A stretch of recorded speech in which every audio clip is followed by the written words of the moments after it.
Oke, Bapak Ibu, kita melanjutkan kitab 1 Yohanes. Kalau kemarin kita sudah merenungkan kitab 1 Yohanes pasal yang pertama, saya pasalnya ketiga. Hari ini kita akan lanjutkan tinggal 2 pasal, pasal 4, 5, dan sekaligus kita akan selesaikan kitab 2 Yohanes yang hanya 1 pasal, dan 3 Yohanes yang juga hanya 1 pasal, Bapak Ibu. Kalau kemarin kita melihat di 1 Yohanes pasal yang pertama, membahas tentang bahwa Allah adalah terang. Kemudian pada 1 Yohanes pasal 3 kita membahas bahwa Allah adalah kasih. Ini 2 tema besar yang diangkat pada bagian pertama dari kitab 1 Yohanes, yaitu Allah yang adalah terang dan Allah adalah kasih. Apa yang dimaksud dengan Allah yang adalah terang? Artinya bahwa Allah menerangi hati kita yang tadinya merupakan sebuah kegelapan. Hati kita sebelum menerima Kristus, hati kita penuh dengan kegelapan, kita tidak sadar. Sama sebagaimana dalam kegelapan kita tidak bisa melihat dengan jernih, bukan cuma nggak bisa jernih ya, kita bahkan nggak bisa lihat apa-apa dalam gelap gulita. Lalu muncul sebuah terang, sekarang kita bisa melihat dengan jelas apa yang ada di dalam ruangan kita. Maka begitu juga sebelum mengenal Kristus, kita hidup tanpa menyadari apa yang salah dengan hidup kita. Kita hidup tanpa menyadari ini dosa dan ini tidak benar dan ini merugikan kita, ini mencelakakan kita dan ini mendukakan hati Tuhan. Tapi dengan hadirnya Kristus dalam hati kita, menerangi hati kita, sekarang kita dapat melihat, oh, ini hidupku yang bobrok, ini hidupku yang lalu, ini hidupku yang rusak, ini hidupku yang penuh dengan dosa, dan ini hidup yang Tuhan inginkan untuk aku lakukan. Artinya apa? Keselamatan, kemarin kita lihat dari ayat 5 sampai 10, dikatakan bahwa berita keselamatan harus ada disertai dengan berita pertobatan. Pertobatan dari apa? Dari hidup di dalam kegelapan menuju hidup di dalam terang. Sebagaimana Allah adalah terang, Allah menerangi hati kita, dan kita juga perlu hidup di dalam terang sebagai pengikut Kristus. Bagaimana caranya hidup kita bisa menjadi terang adalah dengan hidup taat kepada firman Tuhan. Dan kalau kita hidup taat kepada firman Tuhan, maka hidup kita akan hidup penuh kasih. Karena firman Tuhan mengajar tentang kasih. Dan dengan kita mengasihi dunia, kita mengasihi orang dalam dunia, itulah kita mengasihi dunia dengan kasih Allah, kita bisa menjadi terang. Kemudian kita melihat di pasalnya ketiga, sekali lagi Yohanes mengangkat tentang tema bahwa Allah yang adalah kasih. Dan kalau kita ingat kemarin, kita sangat-sangat familiar tentang Yohanes 3:16 yang mengatakan, karena begitu besar kasih Allah akan dunia ini, sehingga ia mengaruniakan anaknya yang tunggal Tuhan kita, barang siapa percaya kepada dia tidak binasa, mereka beroleh hidup yang kekal. Wah, itu ayat yang kita hafal oleh kebanyakan orang Kristen, ayat tentang kasih Allah yang begitu besar. Masalahnya banyak orang hanya hafal Yohanes 3:16, tapi mereka gak ingat atau melupakan 1 Yohanes 3:16 yang mengatakan, demikianlah kita ketahui kasih Kristus, yaitu bahwa ia telah menyerahkan nyawanya untuk kita. Jadi kita pun wajib menyerahkan nyawa kita untuk saudara-saudara kita. Betul, berita Injil adalah berita tentang kelahiran, kematian, dan kebangkitan Yesus yang mengorbankan dirinya untuk menebus kita, untuk menyelamatkan kita. Betul. Itu berita Injil, itu berita kekristenan. Tapi kehidupan kekristenan adalah kehidupan yang mencerminkan, yang menerangkan kasih Kristus yang rela berkorban tadi. Melalui kehidupan kita yang rela berkorban untuk sesama kita. Maka dikatakan sebagaimana Yesus telah menyerahkan nyawanya buat kita, kita juga wajib, kata perintah, wajib menyerahkan nyawa kita untuk saudara. Ini standar kasihnya Tuhan. Kata Tuhan mengatakan, hey, kasihilah sesamamu. Yang Tuhan inginkan dengan kasihilah sesamamu adalah kita mengasihi dengan kerelaan, bahkan untuk mengorbankan nyawa kita untuk orang-orang yang kita kasihi. Itulah standar kasih Tuhan. Karena demikianlah Tuhan mengasihi manusia sampai-sampai dia menyerahkan nyawanya demi manusia. Tapi kemarin-kemarin kita lihat juga, Tuhan Yesus mengatakan, tapi gak usah ngomong jauh-jauh sampai kita soal nyerahin nyawa dulu deh. Gimana dengan uangmu? Adakah engkau rela menggunakan uangmu, menggunakan hartamu untuk mengasihi orang? Kalau uangmu aja engkau pelit, tidak gunakan untuk menolong orang, kalau engkau bahkan nggak berani mengorbankan uangmu untuk mengasihi orang, omong kosong, engkau rela menyerahkan nyawamu untuk orang lain. Karena itu dikatakan, jangan cuma mengasihi dengan perkata atau lidah. Karena itu yang paling sering dilakukan oleh orang Kristen. Orang Kristen jago berteori tentang cinta kasih, jago berteori tentang kasih. Kasih itu sabar, kasih itu murah hati. Oh, dengan panjang lebar bahkan ada yang menghafal dan seterusnya. Kita bisa mengatakan Yohanes 3:16, Allah adalah kasih karena begitu besar kasih. Tapi adakah kasih itu kita cerminkan dalam perbuatan kita? Atau hanya sebatas perkataan dengan tidak? 1 Yohanes 3 menunjukkan bahwa, hey, ketika Allah adalah kasih, dan Allah menjadi terang dalam hidupmu, hendaklah engkau punya hidup yang mencerminkan kasih. Dan hidup yang kasih, itu bukan yang hidup kasih dari teori, dari kata-kata. Tapi kasih dengan perbuatan. Di mana standar Tuhan, kasihnya adalah kasih yang rela menyerahkan nyawa. Itu standar Tuhan. Tuhan menginginkan kita mengasihi orang sampai rela menyerahkan nyawa. Tapi firman Tuhan bilang nggak usah sampai sejauh itu dulu deh.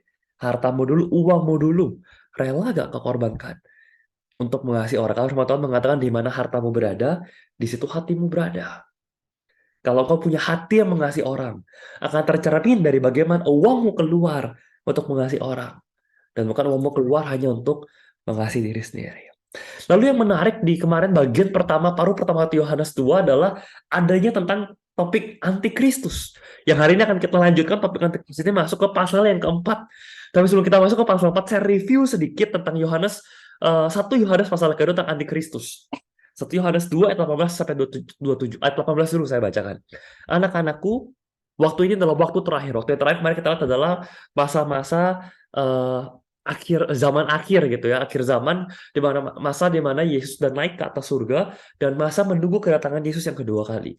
Jadi waktu yang terakhir ini, seperti yang telah kamu dengar, seorang antikristus akan datang.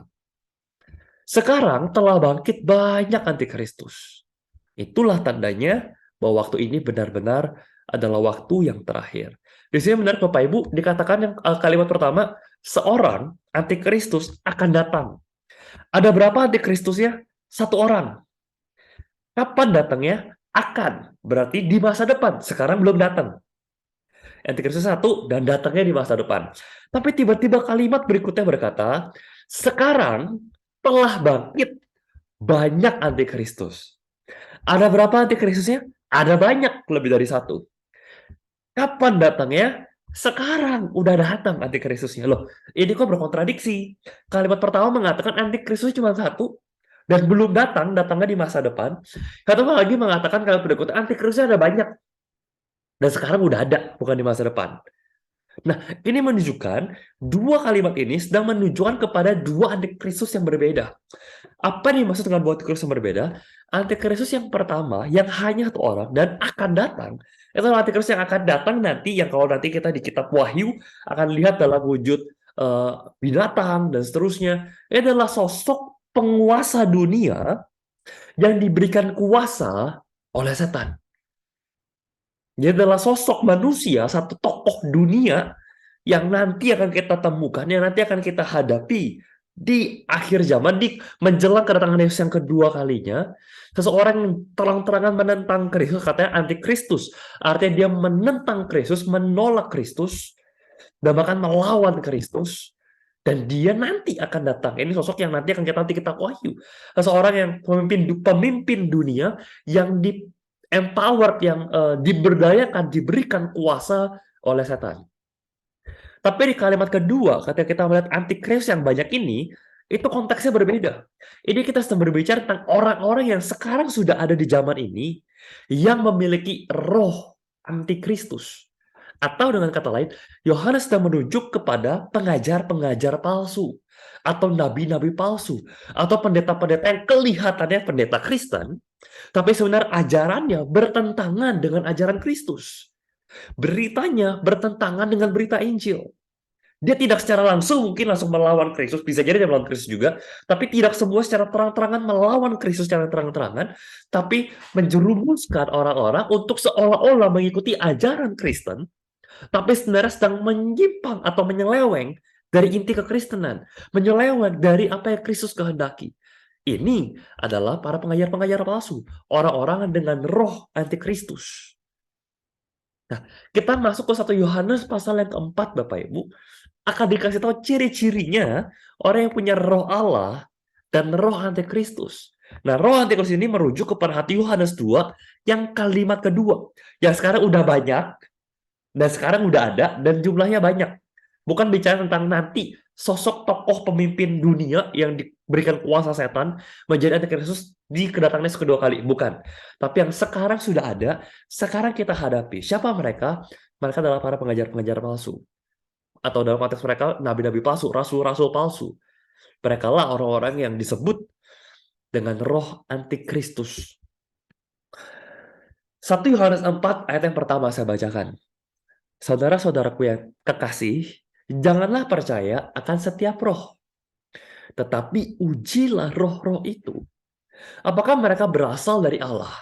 Sebab banyak nabi-nabi palsu. Siapa nabi-nabi palsu? Orang-orang yang punya roh antikristus. Banyak nabi-nabi palsu yang telah muncul dan pergi ke seluruh dunia. Artinya ada di mana-mana. Banyak. Bukan cuma di Yerusalem, bukan cuma di kalangan orang Yahudi, bukan cuma di tempat geografis tertentu. Ini nabi-nabi palsu, orang-orang yang roh Kristus tersebar. Ada banyak di mana-mana. Di mana ada gereja, di situ ada pengajar palsu, ada roh antikristus. Demikianlah kita mengenal roh Allah. Setiap roh yang mengaku bahwa Yesus Kristus telah datang sebagai manusia berasal dari Allah. Tapi setiap roh yang tidak mengaku Yesus tidak berasal dari Allah. Roh itulah roh antikristus. Dan tentang dia kamu mendengar bahwa ia akan datang dan sekarang ini ia sudah ada di dalam dunia. Bapak Ibu, Yohanes yang menunjukkan bahwa sosok pengajar palsu atau sosok nabi palsu dengan roh antikristus ini tidak berarti dan tidak melulu adalah orang yang tiba-tiba bikin gereja setan, tiba-tiba mengajarkan orang untuk berbuat jahat, berbuat kriminal, dan seterusnya. Belum tentu. Mereka bisa datang dengan sosok seperti seolah memiliki roh. Artinya apa? Sosok yang rohani. Mereka bahkan punya kuasa-kuasa roh atau kuasa rohani, tanda kutip gitu ya. Mereka punya tanda kutip seolah-olah punya karunia-karunia roh atau berbagai macam manifestasi roh. Seperti apa contohnya? Mereka bisa mengeluarkan mujizat? Bisa. Mereka bisa menyembuhkan orang sakit? Bisa. Mereka bisa mengadakan berbagai hal-hal yang bahkan mungkin melawan hukum alam yang biasa kita sebut dengan mujizat. Kenapa mereka bisa lakukan? Karena mereka punya roh antikristus. Dan kira tadi sosok antikristus yang akhirnya jadi tokoh utamanya memang diberikan kuasa oleh setan. Jadi mereka punya kuasa supranatural melampaui alam, hukum alam, karena memiliki kuasa dari roh. Tapi bukan roh Allah, tapi roh jahat. Nah, bagaimana cara kita membedakan roh tersebut? Yohanes lagi pengen mengatakan, jangan percaya setiap roh, artinya jangan percaya pada semua orang yang kelihatannya rohani atau semua orang yang bisa mengadakan karunia-karunia rohani atau melakukan manifestasi-manifestasi rohani seperti karunia mujizat, menyembuhkan, dan seterusnya. Jangan semata-mata percaya, tapi diuji dulu. Memang ini karunia mujizatnya, memang ini mujizat-mujizatnya, menyembuhannya, dan seterusnya, memang dari Tuhan, apa bukan dari Tuhan? Iblis bisa menyembuhkan? Nggak bisa. Loh, kok iblis kan biasa pembuat kejahatan? Kalau menyembuhkan adalah hal yang baik. Kenapa ya iblis mau membantu seseorang, membantu untuk menyembuhkan seseorang? Bukan kayak iblis itu jahat dan menyembuhkan adalah hal yang baik. Loh iya, agenda utama iblis itu bukan soal baik atau jahat. Agenda utama iblis adalah membawa manusia semakin jauh dari Tuhan. Membawa manusia semakin menyimpang dari Kristus. Itu yang dia mau.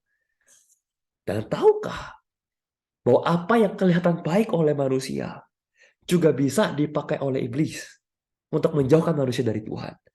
Saya kasih contoh begini. Beberapa bulan lalu kita merenungkan bahwa harta kekayaan biasanya dipandang sebagai berkat. Dan kalau sesuatu orang hidup berlimpah-limpah punya harta, oh berarti itu berkat dari Tuhan. Betul, nggak salah. Firman Tuhan mengatakan, kalau kamu bisa hari ini punya harta kekayaan, itu pun berkat dari Tuhan. Bahkan engkau punya kekuatan untuk mencari harta kekayaan, untuk bekerja mencari nafkah, dan bahkan punya kuasa untuk menikmati itu dari Tuhan. Betul, harta kekayaan dari Tuhan. Tapi hanya karena seolah-olah harta kekayaan adalah hal yang baik, bukan berarti tidak bisa dipakai oleh iblis untuk menjauhkan manusia dari Tuhan. Berapa banyak orang firman Tuhan juga mengatakan, oleh karena mengejar uanglah, menyiksa diri dengan berbagai-bagai duka. Berapa banyak orang yang ketika harta udah mulai banyak, mulai meninggalkan Tuhan, mulai melupakan Tuhan. Apakah harta yang banyak-baik? Baik, itu bisa jadi berkat. Tapi juga bisa apa yang katanya baik, bisa dipakai iblis untuk menjauhkan manusia dari Tuhan. Begitu juga dengan kesembuhan. Apa yang kelihatannya baik? Oh, kesembuhan baik dong. Iblis bisa menyembuhkan. Bisa, oh iblis baik dong. Lo enggak. Bagaimana kalau justru lo kesembuhan tersebut membuat orang bergantung dan mencari Tuhan hanya bersifat transaksional. Tuhan, aku akan taat kepada Tuhan selama aku disembuhkan. Atau selama aku tetap sehat. Tapi ketika penyakitku kambuh kembali, atau ketika aku tidak lagi sehat, atau ketika aku tidak kunjung menyembuhkan penyakitku, berarti aku meninggalkan Tuhan. Berarti sebenarnya yang jadi Tuhannya siapa? Kesembuhan menjadi berhala kita, atau Allah yang menjadi Tuhan kita? Bahkan hal yang kelihatannya baik seperti kesembuhan pun bisa dipakai oleh iblis untuk menjauhkan kita dari Tuhan. Maka, bukan berarti semua kelihatannya yang baik. Ada orang yang bisa bikin jadi sukses, ada yang bisa bikin orang jadi sembuh, ada yang bikin orang langsung jadi enteng jodoh. Apapun itu bentuknya, tidak menjamin. Apapun yang bentuknya supranatural, apapun yang bentuknya kelihatan rohani, tidak menjamin itu datang dari roh Allah. Maka bagaimana cara mengujinya? Dikatakan, ujilah roh-roh itu. Bagaimana cara menguji? Ini tuh dari Allah, roh Allah, atau roh antikristus, ya, atau roh dari setan, sih, roh jahat sih. Ini cara ujinya. Demikian kita mengenal roh Allah. Setiap roh yang mengaku bahwa Yesus Kristus datang sebagai manusia berasal dari Allah. Ciri-ciri orang yang kita tahu bahwa dia dari Allah adalah saat apapun manifestasi Roh Kudus, ya ujung-ujungnya Injil diberitakan. Ujung-ujungnya dia membawa orang untuk semakin dekat kepada Tuhan. Bukan supaya apa yang bisa dia dapatkan dari Tuhan, tapi semata-mata untuk menikmati anugerah kematian yang sudah Tuhan berikan dan keselamatan untuk kita hidup kekal. Itu poinnya. Tuhan mati untuk memberikan kehidupan kekal. Tuhan bukan mati untuk memberikan kesembuhan. Tuhan bukan mati untuk memberikan kesuksesan. Tuhan bukan mati untuk memberikan jodoh. Bukan. Tuhan mati untuk memberikan keselamatan, kehidupan kekal di surga sampai selama-lamanya. Maka apapun bentuk manifestasi Roh Kudus, apapun kelihatan rohani tersebut, kalau ujung-ujungnya dia mengaku Yesus Kristus, kalau ujung-ujungnya dia mengajak orang untuk percaya kepada Yesus, menerima sebagai Yesus pribadi, untuk hidup bertobat, dan meninggalkan kehidupan gelap menuju hidup yang terang, kita bisa bilang, hey, itu dari Allah. Tapi sebaliknya, kalau yang ujung-ujungnya malah, ayo persembahan yang banyak supaya Tuhan balas berkali-kali lipat. Ayo persembahan yang banyak sebagai bukti ucapan syukur kalau karena kamu udah disembuhkan. Ayo kamu harus makin rajin gereja. Ayo kamu harus tunjukin kamu sukses karena Tuhanmu Raja alam semesta loh, kaya raya. Masa kamu nggak kaya raya? Berarti kamu kurang beriman. Apapun yang bentuknya lebih mengarah kepada materi dan kenikmatan pribadi dibanding dengan mengarah kepada Kristus itu sendiri, sudah pasti itu bukan berasal dari Allah. Itu yang diuji. Jadi kalau kita hari-hari, masih ada gak ya hari ini namanya karunia menyembuhkan, karunia mujizat, apakah itu benar-benar dari Tuhan, atau itu bukan dari Tuhan? Bagaimana kita mengujinya? Setiap selesai pengadaan mujizat tersebut, ada gak Yesus diberitakan? Ada gak seruan pertobatan? Kalau ada, atas dasar apa kita menentang? Itu sesat, kamu geser udah gak ada karunia-karunia mujizat-mujizat. Lah itu dia masih bertahan Kristus kok. Tapi kalau apapun bentuk sehebat, apapun sespektakuler apapun mujizatnya, pelayanannya, kerohaniannya, tapi bukan Yesus yang diberitakan, itu pasti bukan berasal dari Allah. Itu cara ujinya. Ujung-ujungnya Injil. Ujung-ujungnya Yesus yang diberitakan atau enggak. Ujung-ujungnya ngajak orang bertobat enggak. Atau justru ngajak orang untuk semakin menuntut Yesus, untuk memanfaatkan Yesus, untuk mendapatkan apa yang mereka inginkan dari Tuhan. Itu poin 1 Yohanes pasal 4 bagian yang pertama. Oke. Lalu saya bacakan lagi ayat yang dikatakan biar kami berasal dari Allah. Barang siapa mengenal Allah, ia mendengarkan kami. Dan barang siapa tidak berasal dari Allah, ia tidak mendengarkan kami. Itulah tandanya roh kebenaran dan roh yang menyesatkan. Tanda pertama tadi, roh yang dari Allah memberitakan Yesus. Udah tidak berasal dari Allah, gak akan mungkin ngakuin tentang Yesus, gak akan meninggikan Yesus. Yang kedua, tanda kalau dia adalah roh Allah, ia mendengarkan kami. Siapa kami? para rasul. Siapa itu para rasul? Penulis dari kitab-kitab, penulis dari firman Tuhan. Orang-orang yang dipakai oleh Allah untuk menuliskan firman Tuhan. Artinya apa? Orang yang berasal dari Allah itu benar-benar roh Allah, dia pasti berdasarkan firman Tuhan. Dia tidak akan bertentangan dengan firman Tuhan. Tapi barang siapa yang tidak berasal dari Allah, meskipun dia kelihatan rohani, meskipun dia punya banyak manifestasi roh, tapi kalau dia tidak dari Allah, ia tidak mendengarkan kami, ia tidak dengerin firman Tuhan. Apa yang diucapkan bisa jadi bertentangan dengan firman Tuhan dan bukannya malah sejalan dengan firman Tuhan. Yaitu ciri-cirinya. Ada gak Kristus diberitakan dan ada gak ini sejalan dengan firman Tuhan? Karena firman Tuhan mengatakan wahyu Tuhan sudah sempurna. Di akhir kitab dikatakan gak ada orang pun yang boleh menambahkan atau mengurangi bagian dari firman Tuhan. Sudah sempurna. Jadi kalau orang mengatakan, hey, semalam saya mendapat Tuhan berbicara kepada saya, atau tadi Tuhan berbicara kepada saya, dan apa yang dibicarakan Tuhan berbeda dengan firman Tuhan, dengan Alkitab, sudah pasti itu bukan roh daripada Tuhan. Kalau itu roh daripada Tuhan, sudah pasti ia sejalan dengan firman Tuhan. Tidak bertentangan dan tidak di luar firman Tuhan, dan mengarahkan orang-orang mendengar kepada Kristus. Nah, masuk bagian kedua dari 1 Yohanes 4, sekali lagi mulai tentang Allah yang adalah kasih. Saudara-saudaraku yang kekasih, marilah kita saling mengasihi, sebab kasih itu berasal dari Allah, dan setiap orang yang mengasihi lahir dari Allah dan mengenal Allah. Barang siapa tidak mengasihi, ia tidak mengenal Allah, sebab Allah adalah kasih. Penuh dengan kata kasih, kasih, kasih, dan kasih. Artinya apa? Kasih adalah identitas orang Kristen. Yang menjadikan seseorang Kristen, tanda kutip ya Bapak, ya kalau mau dikontras ya, Kristen tulen, Kristen sungguhan, Kristen asli, sama Kristen palsu, itu bukan soal manifestasi roh kudusnya. Bukan soal karunia-karunia roh kudusnya. Bukan soal seberapa kelihatan rohani dia, rajin gereja, rajin pelayanan, rajin beribadah, rajin baca Alkitab. Bukan soal berapa rohaninya dia. Dan orang yang Kristen asli itu tanda kutip adalah orang yang dari hidupnya terpancar mengalir penuh dengan kasih. Kasih adalah identitas orang Kristen. Bukan bahasa roh, bukan mujizat, bukan aktivitas rohani gerejawi, bukan ritual-ritual agamawi, tapi kasih. Bahkan ayat 8 dikatakan dengan keras sekali, barang siapa tidak mengasihi, ia tidak mengenal Allah.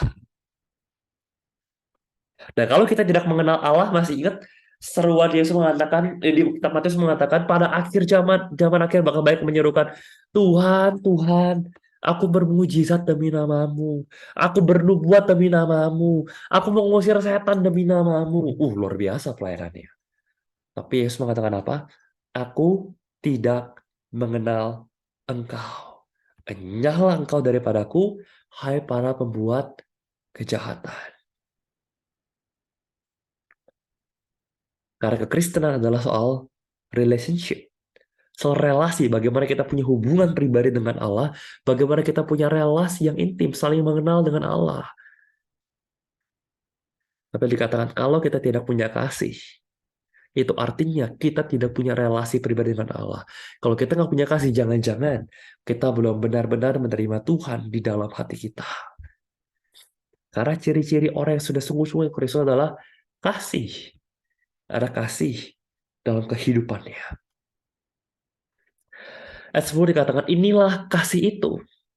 Bukan kita yang mengasihi Allah, tapi Allah yang telah mengasihi kita. Dan yang telah mengutus anaknya sebagai pendamaian dosa-dosa kita. Saudara-saudaraku yang kasih, jikalau Allah sedemikian mengasihi kita, maka haruslah kita juga saling mengasihi. Bapak-Ibu seorang Kristen gak akan bisa mengenal kasih dan gak akan mungkin bisa punya kasih kalau dia belum mengalami kasih Allah secara pribadi di dalam kehidupannya dia. Itu kuncinya. Kita nggak bisa mengatakan, oh saya mau jadi orang Kristen, saya mau kasih. Kasih itu saya paksain, saya usahain kasih. Bukan. Kita nggak akan mungkin bisa mengusahakan kasih. Kita nggak akan mungkin bisa mengeluarkan kasih Kalau kita pribadi belum mengenal, belum mengalami kasih Allah secara pribadi dalam diri kita, kalau kita belum menyadari, wow, betapa besar kasih Tuhan, kalau kita belum tersentuh oleh kasih Tuhan yang rela mengutus anaknya sebagai pendamaian bagi dosa-dosa kita. Kata pendamaian artinya dalam sekali. Pendamaian artinya apa? Allah harusnya menumpahkan murkanya kepada manusia. Allah bukan cuma sosok Allah yang baik seperti kakek-kakek. Allah adalah sosok yang tegas, hakim, yang marah, yang mengatakan melempar, takutlah akan dia yang mencabutnya, punya kuasa untuk mencabut nyawa dan melemparkannya ke api neraka. Allah adalah Allah yang kemarahannya, murkanya menyala-nyala dan mengerikan. Dan sebagai pendamaian, murka Allah yang mengerikan menimpa kita, ditimpakan kepada Yesus Kristus. Yang sama sekali gak ada salah. Yang sama sekali gak ada dosa. Tapi harus tanggung semua murka Allah. Untuk jadi pendamaian ini. Bukan hal yang kecil, bukan hal yang sepele, bukan hal yang gampang, bukan hal yang murah. Tapi Yesus tanggung itu semua. Demi kasih. Dan hanya dengan kita bisa menyadari, mengalami betapa intimnya kasih Allah itulah. Hanya dengan itulah kita bisa mengasihi orang lain. Hanya dengan itulah hidup kita bisa punya kasih yang sejati. Tanpa itu, kasih kita cuma kasih di muka. Kasih kita cuma upaya untuk dapetin imbalan. Upaya buat dapetin pahala. Upaya buat taatin perintah supaya mudah-mudahan diberkati. Tapi dengan mengenal kasih Allah yang sejati, kita bisa mengasihi dengan setulus hati. Kita bisa mengasihi dengan murni. Kenapa kau mengasihi? Tulus. Karena aku tahu Allah terlebih dahulu mengasihi aku. Dan aku tahu Allah juga mengasihi dia. Maka aku mau mengasihi dia. Bukan supaya apa yang saya dapatkan dari dia. Enggak. Tapi tulus. Kita bisa benar mengasihi. Butuh ada pribadi hubungan dengan Tuhan terlebih dahulu. 17-18 dikatakan. 1 Yohanes 4, 17-18. Dalam hal inilah kasih Allah sempurna di dalam kita. Yaitu, kalau kita punya keberanian percaya pada hari penghakiman. Karena sama seperti dia, kita juga ada di dalam dunia ini. Di dalam kasih, tidak ada ketakutan. Kasih yang sempurna melenyapkan ketakutan. So, ketakutan mengandung hukuman. Dan barang siapa takut, ia tidak sempurna di dalam kasih. Jadi kasih dikontraskan dengan ketakutan. Artinya apa? Kita mengasihi. Kalau udah punya Kristus, yang benar punya Kristus, ketika kasih Allah sempurna dalam hati kita mengasihi.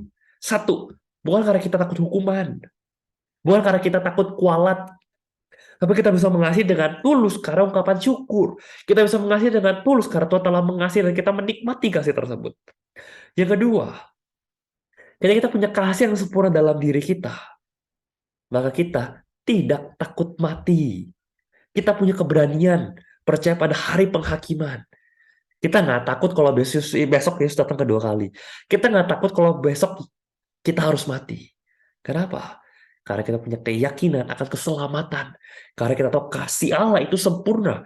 Kasih Allah itu nggak nanggung-nanggung.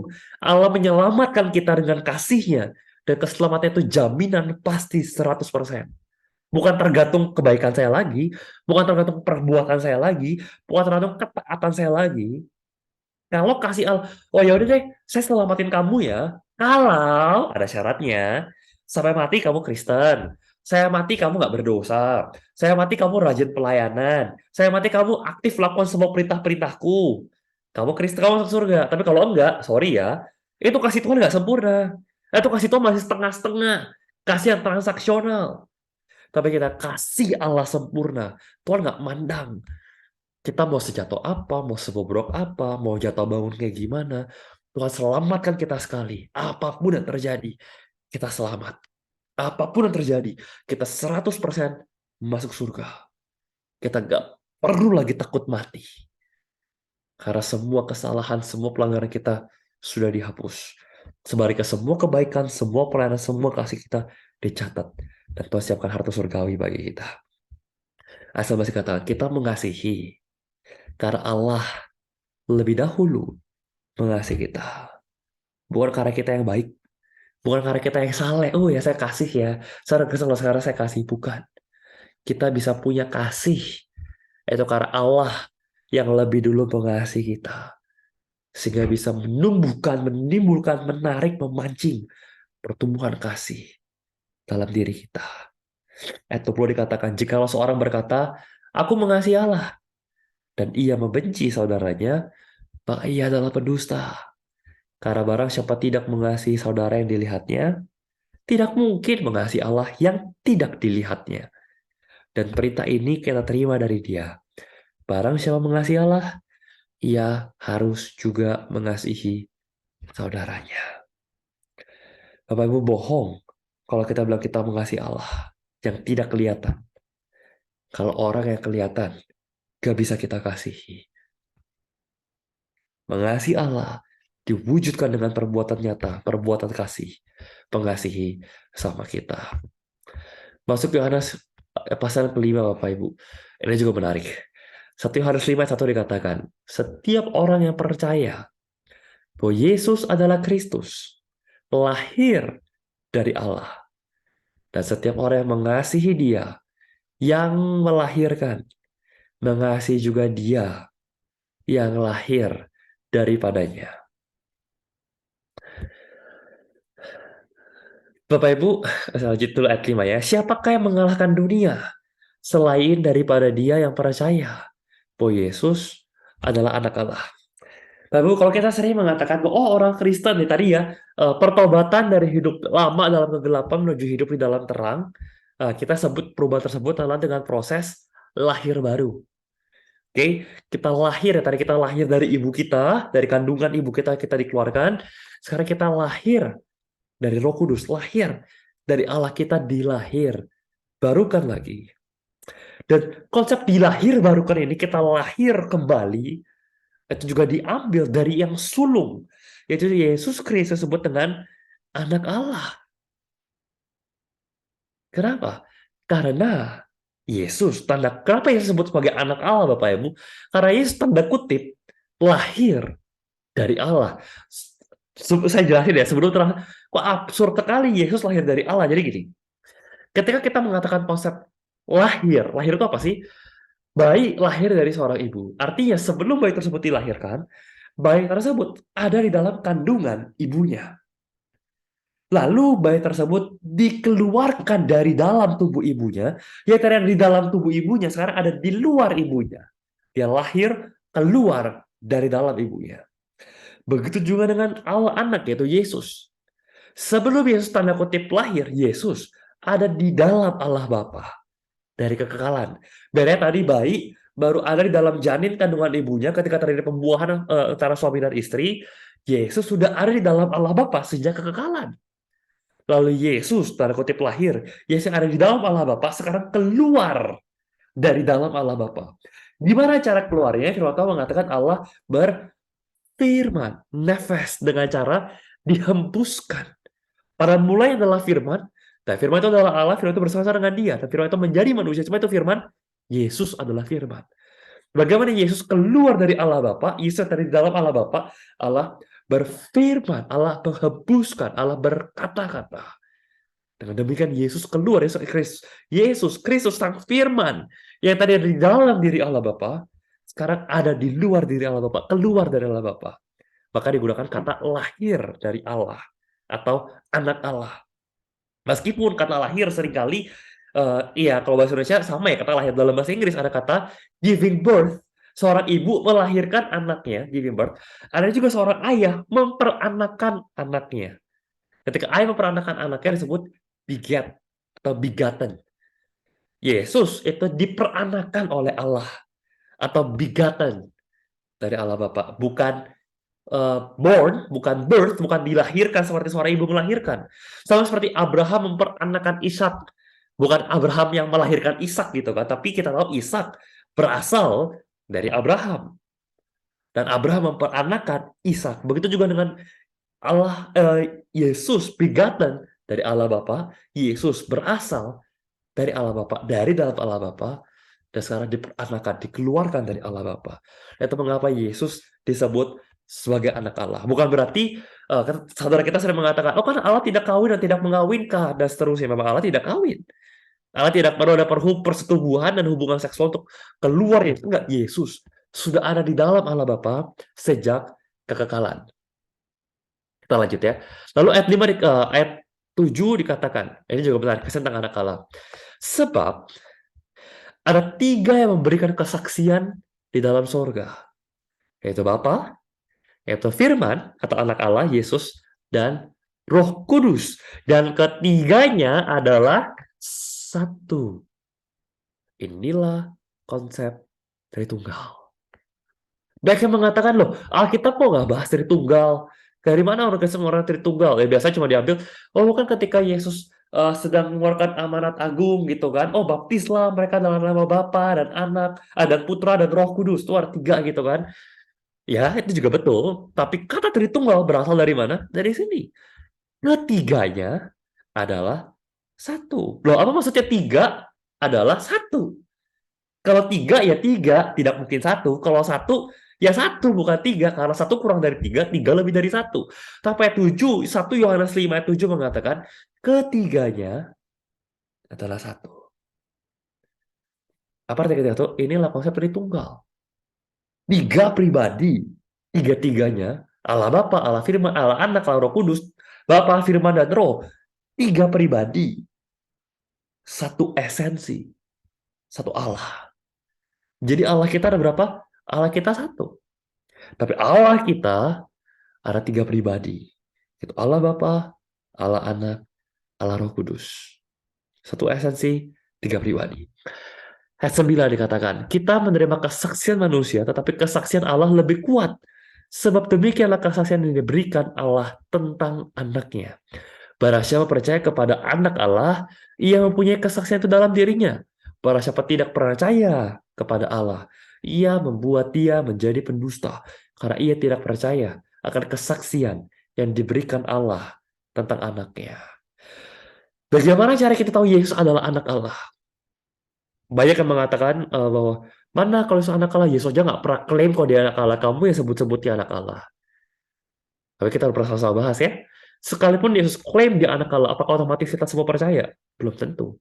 Saya bisa klaim saya anaknya presiden, tapi kalau presiden nggak akui saya anaknya percuma. Maka cara membuktikan bahwa saya anak presiden gimana? Bukan saya ngaku-ngaku anak presiden. Presiden yang ngakuin, oh ini anak saya loh. Begitu juga dengan Yesus. Cara untuk membuktikan bahwa Yesus adalah anak Allah, bukan Yesus yang klaim, aku anak Allah loh. Bukan. Allah yang klaim Yesus adalah anaknya. Apa yang terjadi ketika Yesus dibaptiskan? Ini makanya kan ada tiga memberi kesaksian di bumi. Roh, air, dan darah. Apa itu air ketika Yesus dibaptis oleh Yohanes Pembaptis? Muncullah suara dari surga yang mengatakan, inilah anakku yang kukasihi. Kepadanya lah aku berkenan. Allah sendiri loh yang klaim bahwa Yesus adalah anaknya. Skakmat. Ada 3 kesaksian air, yaitu lewat baptisan. Ada klaim, Allah Bapa yang mengklaim Yesus anak Tuhan. Darah, yaitu ketika Yesus disalib, lalu terjadi gempa bumi dan seterusnya. Akhirnya prajurit Roma yang jelas-jelas menyalibkan Yesus, yang nggak mungkin orang Kristen gitu ya, prajurit Roma, mengatakan sungguh dia adalah anak Allah. Kesaksian di bumi. Dan roh adalah ketika Yesus diurapi oleh Roh Kudus, Yesus memulai pelayanan kuasanya. Kita bisa baca di kitab Lukas pasal yang keempat, semua pelayanan rohani Yesus, pelayanan mujizatnya. Kenapa bisa Yesus lakukan itu semua? Karena Yesus diurapi Roh Kudus. Jadi pengurapan Yesus, pembaptisan Yesus, dan kematian di atas kayu salib itu memberikan saksi di bumi. Atas dasar apa kita punya saksi bahwa Yesus anak Allah? Satu, lewat pelayanannya, pengurapan rohnya. Yesus bisa mengarahkan berbagai mujizat. Itu adalah bentuk urapan roh. Itu adalah bentuk pembuktian Yesus adalah anak Allah. Air ketika baptisan, suara dari surga mengatakan, inilah anakku, Yesus anak Allah. Dan darah ketika ia mati atas kayu salib. Bahkan prajurit Romawi mengatakan, dia adalah anak Allah. Dan Yesus bangkit mengalahkan maut. Ayat 12 dikatakan, barang siapa memiliki anak, ia memiliki hidup. Barang siapa tidak memiliki anak, ia tidak memiliki hidup. Atau kalau saya parafrase kira-kira gini Bapak Ibu. Barang siapa memiliki Yesus, Ia memiliki segala-galanya. Barang siapa tidak memiliki Yesus, ia tidak memiliki apapun. Nggak memiliki hidup kok. Apa yang dia punya? Percuma kita punya apa segala macam kalau kita nggak punya hidup. Karena kita nggak punya apa-apa. Kalau kita punya Yesus, kita punya segala-galanya. Kita nggak punya Yesus, kita nggak punya apa-apa, Bapak Ibu. Ayat 14 dikatakan, 1 Yohanes 5:14. Dan inilah keberanian percaya kita kepadanya, yaitu bahwa ia mengabulkan doa kita jikalau kita meminta sesuatu kepadanya menurut kehendaknya. Bapak Ibu, kenapa tadi lagi bahas tentang anak Allah hidup, tiba-tiba bahas tentang doa? Bapak Ibu masih ingat, pasti lanjutkan tentang anak Allah ya. Tadi tentang darah. Ketika Yesus di atas mati dan kayu salib, Yesus mengatakan, Tetelestai, sudah selesai. Apa yang terjadi? Langit gelap, lalu tirai bait Allah terbelah dua. Itu adalah tirai yang memisahkan antara ruang kudus dan ruang maha kudus. Itu adalah tirai yang memisahkan menjadi jembatan bahwa manusia cuma bisa doa sama Tuhan lewat imam besar yang paling tinggi, imam tinggi, yang cuma bisa masuk setahun sekali, ruang maha kudus. Tapi sekarang tirai itu terbelah dua. Kita bisa punya private access. Kita punya akses pribadi untuk datang kepada Allah Bapa tanpa harus ke Yerusalem, ke Bait Allah dan masuk lewat imam. Tanpa harus mempersembahkan kurban binatang terlebih dahulu. Kita punya akses kepada Bapa. Kita bisa langsung doa sama Tuhan. Tapi kalau kita mau doa dan kita mau doa kita dikabulkan, maka kita mintalah sesuatu kepadanya menurut kehendaknya. Maka ia pasti akan mengabulkan doa kita.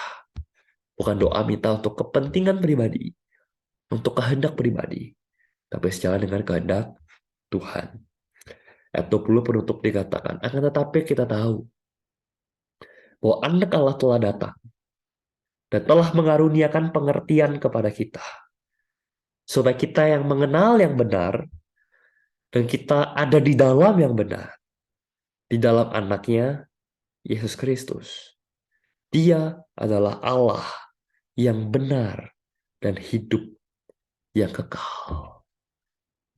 Dari semua kitab, daripada panjang lebar 1 Yohanes menuliskan kitab 1 Yohanes ayat pertama sampai ayat kelima, intinya di sini. Semua ini bisa kita peroleh karena anak Allah telah datang dan kasih kita pengertian. Artinya apa? Gak mungkin ada manusia yang bisa datang dan memahami seluruh misteri Allah, proses keselamatan yang begitu kompleks dan besar ini. Gak mungkin. Nggak mungkin ada manusia yang bisa memahami apa menjadi kehendak Tuhan dalam hidupnya. Nggak mungkin. Kalau bukan Allah yang mengaruniakan. Pengertian mengaruniakan artinya apa? Ini anugerah. Ini bukan berkat dari lelah. Bukan manusia, oh ya saya riset, oh sekarang saya mengerti. Bukan. Kita bisa ngerti. Allah mati demi kita. Allah menyelamatkan kita. Karena Allah yang berikan pengertian kepada kita. Supaya kita kenal yang benar. Dan supaya kita ada di dalam yang benar. Supaya kita hidup di dalam Kristus. Dan Kristus hidup di dalam kita. Waspadalah terhadap segala berhala. Karena kalau Kristus hidup dalam hidup kita, Allah yang adalah terang dalam hati kita, maka Allah, Yesus yang menjadi Tuhan atas kita. Tapi kita tetap mulai memprioritaskan yang lain lebih daripada Tuhan. Lebih daripada Yesus. Maka kita punya berhala lain dalam hati kita. Masuk ke kitab 2 Yohanes, Bapak Ibu. Yohanes pasal 1 dikatakan, dari penatua itu siapa? Elder, yaitu Yohanes, sebagai pemimpin jemaat, kepada ibu yang terpilih dan anak-anaknya yang benar-benar aku kasihi. Di sini bisa dua arti, Bapak Ibu. Bisa jadi benar-benar secara harfiah ada seorang, ini memang kepada seorang perempuan dan anak-anaknya, atau juga bisa satu kiasan, ibu ini menggambarkan sebagai gereja dan anak-anaknya adalah jemaat. Oke, karena penatua di sini adalah sebagai penjemaat. Waktu Yohanes sebagai pemimpin jemaat menuliskan surat ini kepada jemaat dan kepada gereja dan jemaatnya. Bisa jadi lebih ke arah kepada sana. Bukan aku saja yang mengasihi kamu, tapi juga semua orang yang telah mengenal kebenaran. Balik lagi ngulang pasal 2 Yohanes mengulang tentang Allah yang adalah kasih, dikatakan etem demikian. Dan inilah kasih itu. Itu bahwa kita harus hidup menurut perintahnya. Dan inilah perintah itu, yaitu bahwa kamu harus hidup di dalam kasih. Sebagaimana kamu telah dengar dari mulanya. Ini agak menarik. Inilah kasih kalau kita hidup menurut perintah. Dan inilah perintah kalau kamu hidup di dalam kasih loh. Jadi siapa dalam siapa? Kalau eh, kasih di dalam perintah, saya perintah dalam kasih, loh kok jadi yang mana di luar, yang mana di dalam? Intinya adalah kasih dan menaati dan hidup mentaati perintah Tuhan itu dua hal yang tidak bisa dipisahkan. Kalau kita mengatakan kita hidup yang mengasihi orang, pasti otomatis kita mentaati perintah Tuhan. Saya kasih gampang gini. Tadi saya katakan bukan, yang menjadi tolak ukur identitas seorang Kristen yang tulen itu bukan seberapa aktif dia ke gereja, seberapa rajin dia berdoa, seberapa aktif dia melayani, seberapa aktif dia baca firman Tuhan. Tapi dari perbuatan kasih. Percuma dia aktif pelayanan, rajin gereja, rajin berdoa, rajin baca Alkitab, kalau dia nggak punya kasih. Betul ya, kasih identitasnya. Tapi sebaliknya, kalau orang yang hidupnya benar-benar punya kasih, maka otomatis dia juga akan rajin beribadah. Otomatis dia juga akan rajin ke gereja dan baca firman Tuhan. Otomatis juga akan aktif melayani. Dia juga akan aktif rajin berdoa. Itu otomatis, satu hal tidak bisa dipisahkan. Jadi kita nggak bisa bilang, ya udah, kalau itu yang penting kita mengasihi, ya berarti kalau nggak ke gereja nggak apa-apa dong. Mengasihi, nggak berdoa, nggak baca firman, nggak pelayanan, nggak apa-apa dong. Nggak bisa.